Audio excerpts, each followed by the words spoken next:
everybody, welcome back. Thanks for tuning in. I can't wait to show you this rig that we just got. So this rig is a 1953 Chevy 6400, which is a 2-ton truck. So this is not your everyday, you know, half-ton truck. This is a big boy.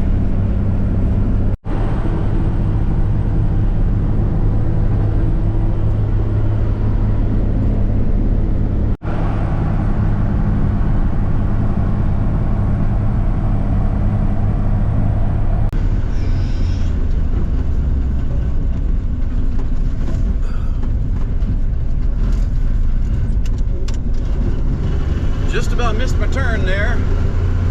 Whoops. So we're almost home now, maybe less than 5 minutes to go.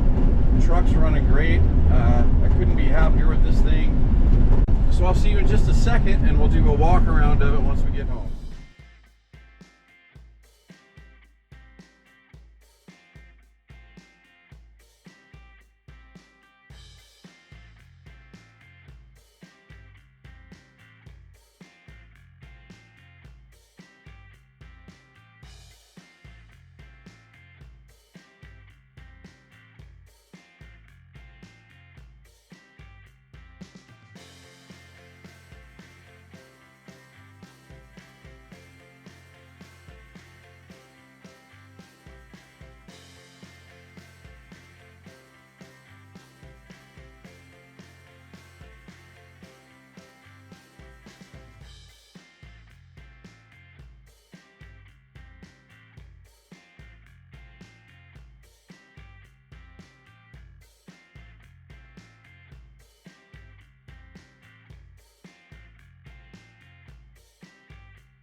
I already got the Farmall Cub out of the back of the bed. I just wanted to see if it would fit before I did anything else. And don't tell my wife, but getting it up in the bed was a little sketchy. I mean, I was safe about it, but it wasn't overly comfortable for me. I need some heavier duty ramps next time. They were flexing a little bit, even with the Farmall Cub, so I definitely wouldn't want to put anything heavier on those ramps. Now, if you want to actually see me getting the tractor in the truck, I'll put a little extra content at the very end of the video after the outro. It will probably only be like 30 seconds long, so if you want to hang out for that, please do. So I made it home safely. It was about a 40-mile drive from the previous owner's house to mine. I kind of took the long way so we could stay on the back roads, and this thing drove great. I was able to cruise at 50, 55 very comfortably. The previous owner said it would even do 60 at 55 miles an hour. It was very stable. The steering felt good, the truck went straight, and the motor was just purring right along. It wasn't revving too high at all. So I've got two trailers. I've got a flatbed and a 20-foot enclosed trailer also. But I've been thinking recently about maybe building a car hauler for myself. You know, some type of a classic truck with maybe a low bed, you know, a heavy duty truck. So I started checking out the ads and seeing what was available for sale out there, and I ran across some different trucks for sale. Most of them were kind of like these, kind of stripped down. Some of them had engines, some of them didn't. So I continued the search, and as I was searching, I came across this truck that was pretty much all done. And this one fit the category of what I was looking for, you know, heavy duty truck, heavy duty frame, I could put just about whatever I wanted to in the back in the bed. But this one isn't exactly low to the ground. It doesn't really fit the car hauler type model that I had in my head. And I just fell in love with it. I said, you know what? I think I need this truck, and we'll worry about how to get the tractors and the cars in the bed later on. This truck is just too nice to pass up. Anyway, that's my story on how I got it and why I was even looking for something like this in the first place. So let me show you this thing a little bit closer. I'm not really sure where to start for you, so we're just going to start with the paint. It's got this really nice blue-green color, whatever you want to call that. And then up on the hood, this is all natural patina that the previous owner clear coated. And I just love this color against the old rust and wear. There's something about it that just really looks nice. The patina even comes down onto the grill.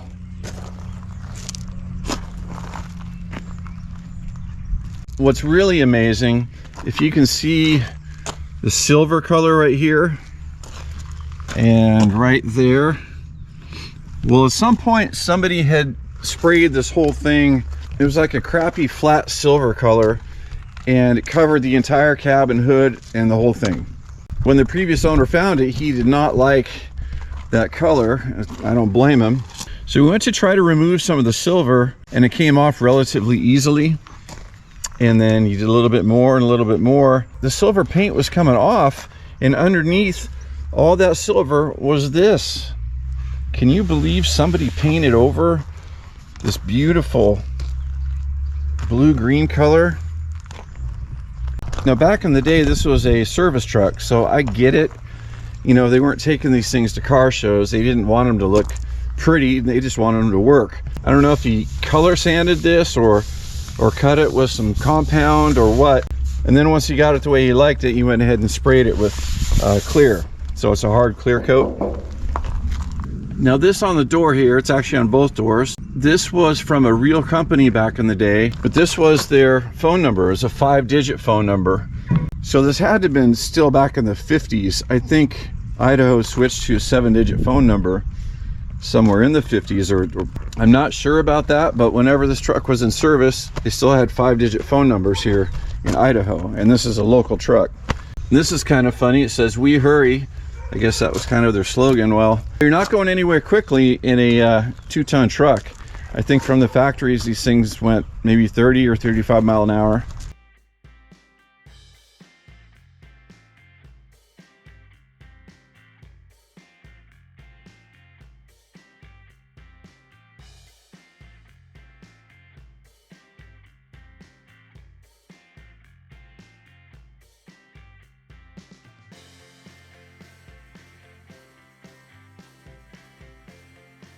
Now let me show you the engine.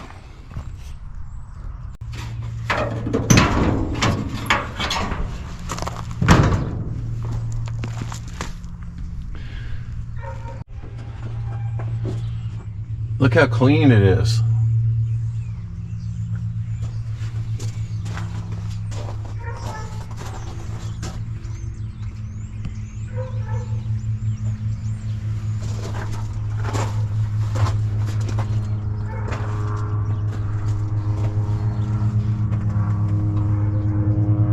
The original engine in this truck was an inline-6 Chevy 235 that produced about 100 horsepower. And at some point, for some reason, they removed that and put in a Chevy inline-6 292. I Googled it a little bit, and I think it's somewhere around 130 horsepower, give or take. This truck supposedly weighs about 8,000 pounds, and this 292 pulls it along quite well. You know, it doesn't feel like a V8 under your foot, but it definitely pulls this big heavy truck just fine.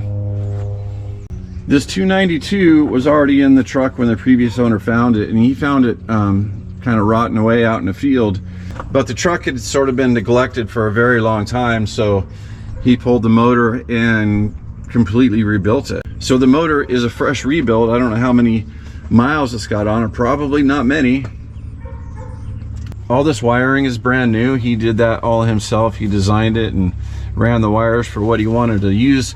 Normally the stuff I buy needs a ton of work, as you guys have seen my past videos of different things. But this truck is pretty solid.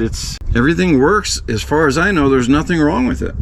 So it's a strange feeling for me to start out with a vehicle this solid, but it sure is nice for a change, not having to dig in and fix major things just before you can enjoy it, you know?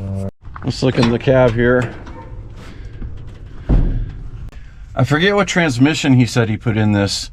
We can crawl under there and figure that out one of these days, but it's got a granny gear plus 3 regular gears, so I guess you could call it a 4-speed. You know, all this was rusted out and everything. He took the dash apart, painted it kind of a gray silver metallic.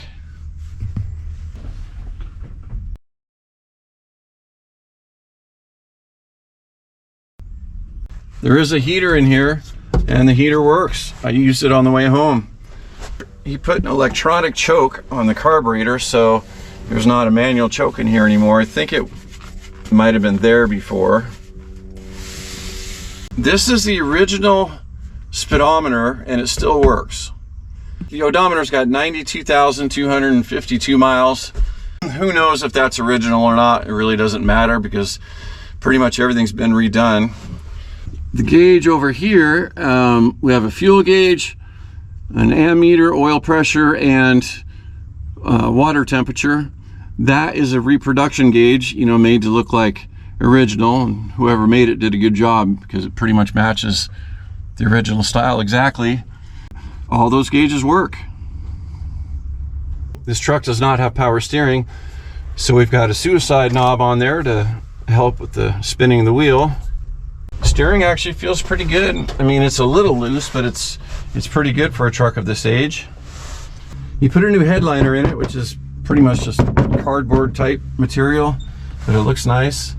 And he painted the inside of the cab the same color as the dash. He said he put new door cards in. On these doors, this lower part right in here, that's all part of the metal door. That's not an insert. It's just this area up here that's, you know, the door card or the door panel. He also rebuilt all the door hinges because the doors were sagging and not lining up properly and not closing. And both doors close nicely now. And they also have a pretty nice gap all the way. Feels really solid when you close it. Here's the driver's side. Same thing. He rebuilt all this so the doors would hang properly and close properly.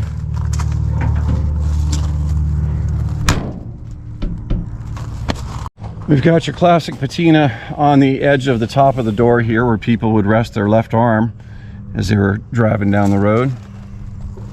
He said the truck came with this Nixon sticker.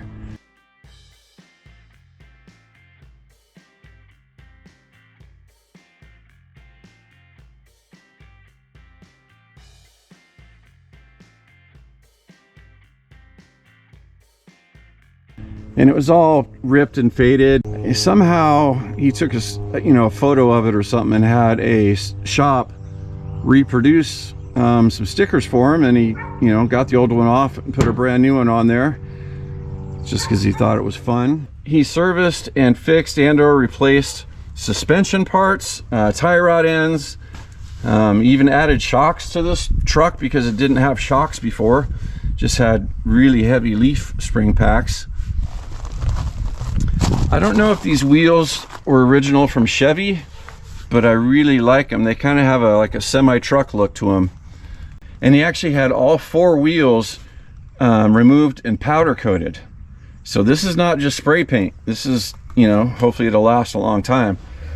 And of course, he put new tires on it too. If I haven't mentioned it yet, this truck has 4-wheel drum brakes, original type drum brakes. And look at the size of these drum. That is the diameter of the brake drum. Almost the same size as this wheel. It's just a little bit smaller. It's got really sturdy running boards. So this truck was originally a dually, and Chevy had this geared so it would only do like 30 or 35 mile an hour. I really like these wheels too. They also have kind of a semi-truck type look. And anyway, he removed the dualies. In fact, he removed the entire rear end, put in a different rear end in it with taller gears. So like I said before, this truck will do 60 now, 55 very comfortably. And instead of the dualies, he's just decided to run one big massive wheel on each side. There's the rear end. Any of you guys out there know what that rear end might be out of just by looking at it? I can't tell.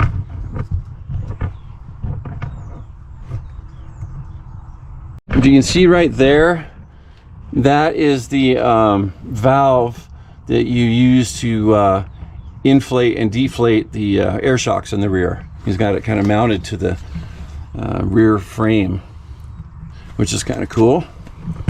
We've got a big old receiver hitch right here that we could use to probably tow just about anything. And this old trailer wire connector receptacle is not wired up anymore, but the wires are in here. They're right here on the other side of the frame, and they've got a standard 4-pin flatty in there. If we want to run a trailer, we can. Now this guy was also a motorcycle enthusiast and motorcycle mechanic, so he put a little trap door in here to hide his motorcycle ramps. And my plan later is to be able to put some tractors and some, Model Ts up on this rig and take them to car shows like that. So my plan is to get heavier duty ramps. These are good for motorcycles, but they're a little on the weak side for anything of size. We got a bottle opener on the left side and the right side. Now I don't think anybody has ever cut this frame down. Sometimes that happens with these long trucks. People actually, section the frame to make the truck shorter. I don't think this one has ever been cut. I think you can see that the frame of the truck and the frame of the bed are pretty close to the same length. The bed is just a couple inches longer, and the length of the bed itself is 10 feet. But we lose space because of this toolbox that came with the truck. So it's more like 8 feet, but only if you remove the tailgate. 8 feet, it comes right out to the edge. So again, it's good for motorcycles. He even put some tie downs in there, but it's a little bit too short for the stuff that I have. When I had the Cub up in here, its front wheels were right to the edge. But what I'm going to do whenever I get the time and the resources, I'm going to extend it back out probably 24 inches. So again, I'm not going to be messing around with the frame of the vehicle, but I want to extend the bed so we can fit tractors up there and Model Ts, because I think I'm going to leave the toolbox in there. It's got some cool stuff in there. I'll show you that in just a minute. The wood he used on the side panels is redwood, and I think he said he just used pine for the bed. So I'm on the passenger side here still. I just knelt down. I just wanted to show you guys the size of this frame on this truck. It goes from here to there. And it's, I don't know, 3 inches thick, 4 inches thick, C-channel. We've got custom mud flaps on the rear and just fixed plastic ones in front. So let's go up in the bed now. I want to show you this toolbox and some of the things that are inside it. We got a box of some of the old parts, original parts that we either couldn't use or didn't use for whatever reason. He also gave me this massive sledgehammer type tool. And you guys know what this might be for? I'll show you that when we get down from the bed here. There's also a car cover in here that he gave me for the truck itself, and I said, does that car cover fit the whole truck? And he said, no, it covers the cab and maybe the toolbox, but that's about as far as it goes. It doesn't cover the rest of the back of the bed. But still, the clear coat and the paint, is so, nice up there. I'll probably use this cover and just keep the birds off of it and things like that. So that's nice to have. Now he also gave me 2 of these massive umbrellas. And we'll just get one out here. In all four corners of the bed here, he installed those open pipes to be used as umbrella holders. There's more pieces to the puzzle. The umbrellas weren't fitting in those pipes, and I found these. These are supposed to go in the pipes, and the umbrellas go on the top of these.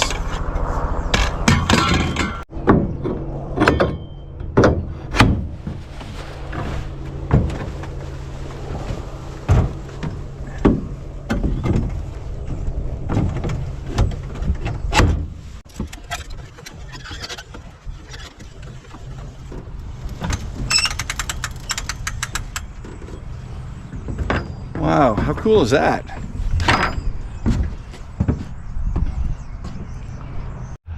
I guess I'll only put the one in there for now. We get the idea.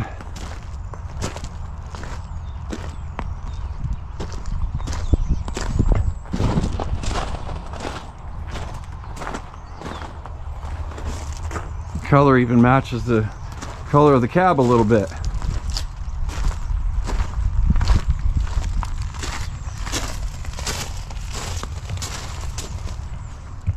He also included some of the paint that he used in various places.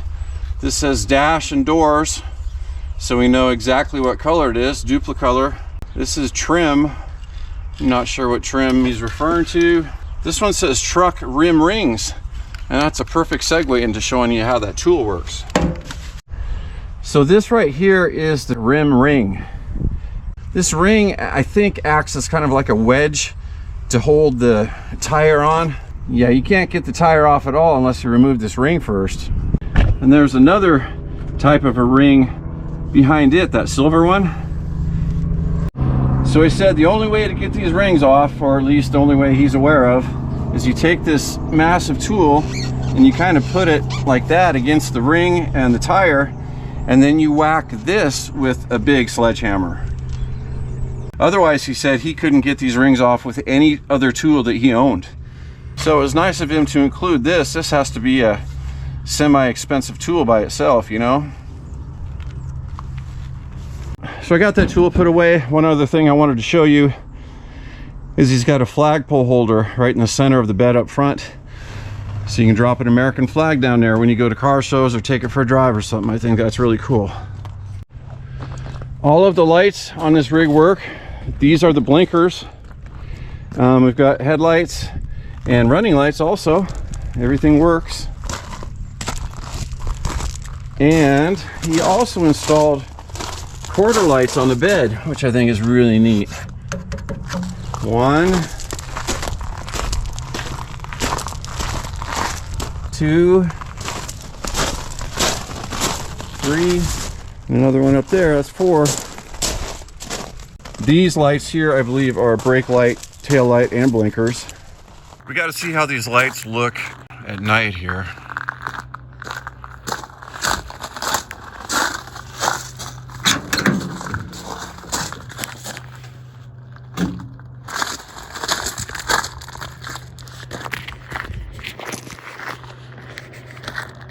The front lights are nice and bright. Oh, this quarter light is not working. There we go.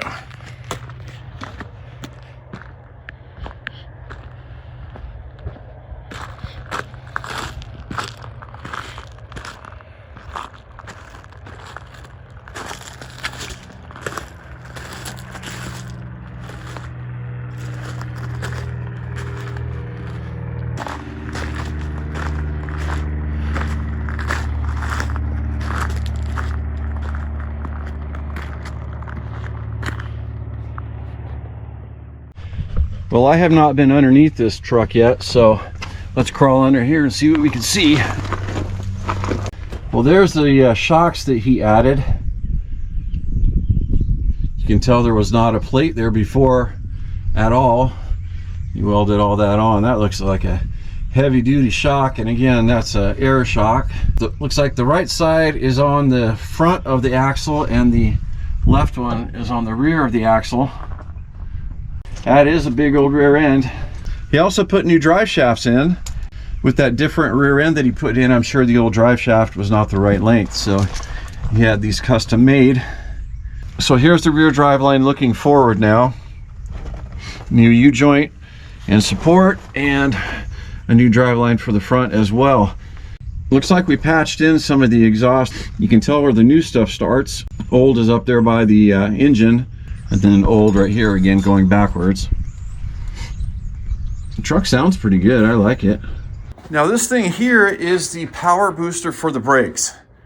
It's a Bendix brand Hydrovac power booster.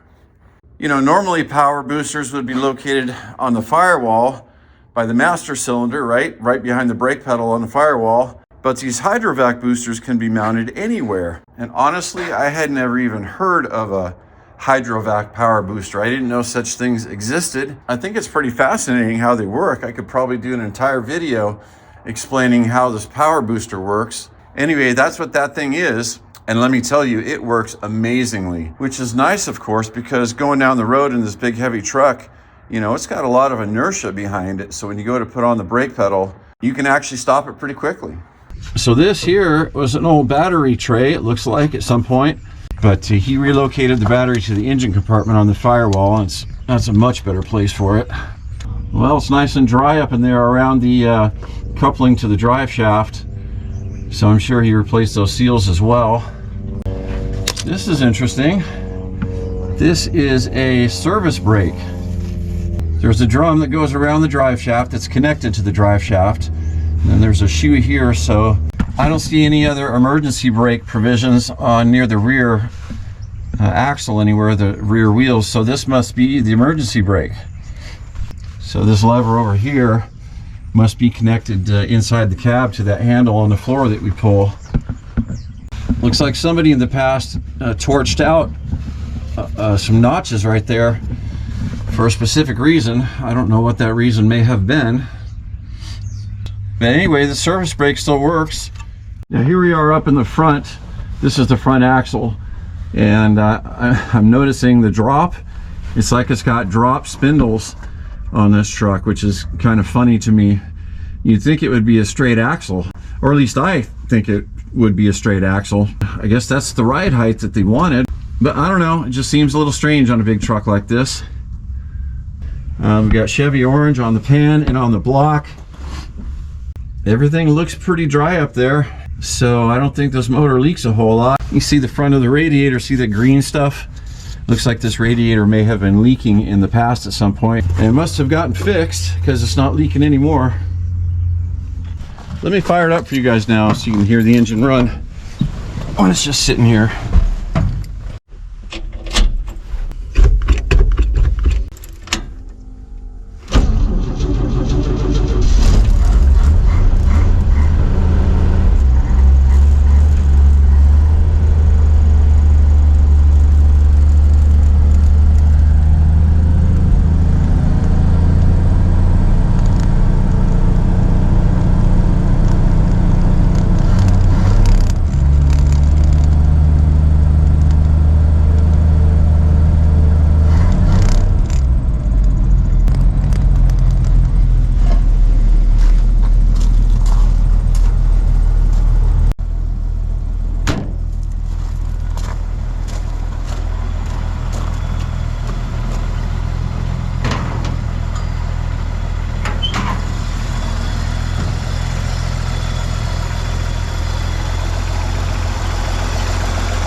I need to find a couple of round signs to put on the bed here.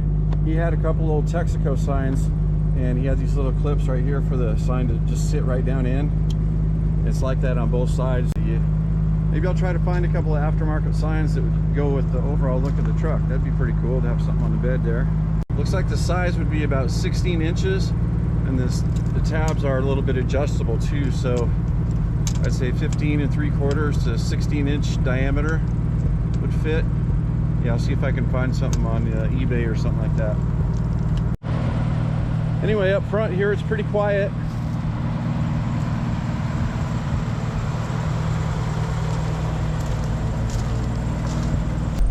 It's also pretty quiet inside the cab. He did a good job with all the seals and the weather stripping. He also put sound deadening material beneath the carpet and I don't know where else, under the seat I guess. So that helps a little bit too. But it's relatively quiet inside the truck. You can actually have a conversation with people.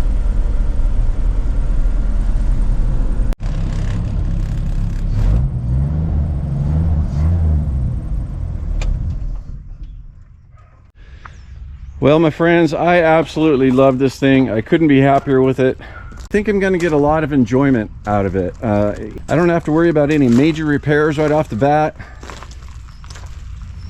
Anyway, I hope you guys enjoyed this video. I'll sign off for now, and you will be seeing a lot more of this truck on the channel. I'm going to give it a lot of attention. If you guys have any ideas what I should do with it, drop a comment. Until next time, thanks everybody for watching. Take care. We'll see you later.